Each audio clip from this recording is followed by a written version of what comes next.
Gara-gara klakson, nasib calon dokter di Medan terancam suram. Video viral seorang calon dokter memaki pengendara motor di Rumah Sakit Umum Daerah Pirangadi, Medan, Sumatera Utara, Senin 10 April 2023 berbuntut panjang.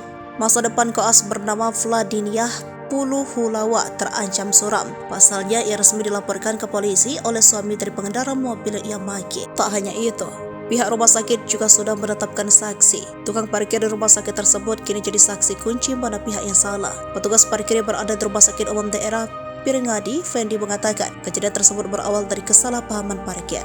Vladiniah awalnya memarkirkan mobilnya tepat di depan mobil perekam video Maya Srivia. Karena tak sabar, perekam video itu terus membunyikan klaksonnya yang mengatakan pemilik mobil sekaligus sosok perekam video saat itu tak membawa pasien.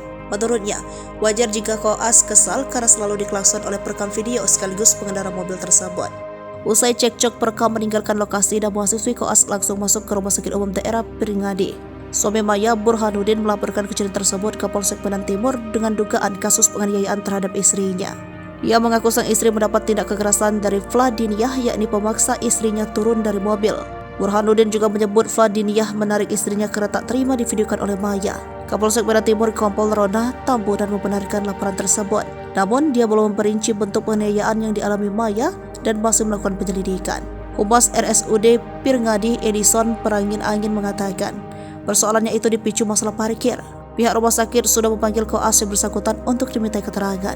Menurut koas tersebut, ia tidak kesal karena terus-terusan diklakson oleh Maya.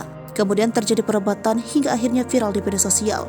Masih menurut koas, perekam video sekaligus pengendara mobil juga sempat berbuat kasar, tetapi tidak terekam video. Kata Edison, Vladiniah sudah 6 bulan menjalani praktik koas di rumah sakit tersebut. Harusnya sebagai calon dokter, koas tersebut bisa lebih sabar lagi. Terkait persoalan ini, Rumah Sakit Umum Daerah Pirangadi akan menjatuhkan sanksi etik kepada yang bersangkutan. Edison juga menegaskan bahwa peristiwa ini tidak berkaitan dengan fungsi pelayanan di rumah sakit, seperti yang banyak beredar di media sosial.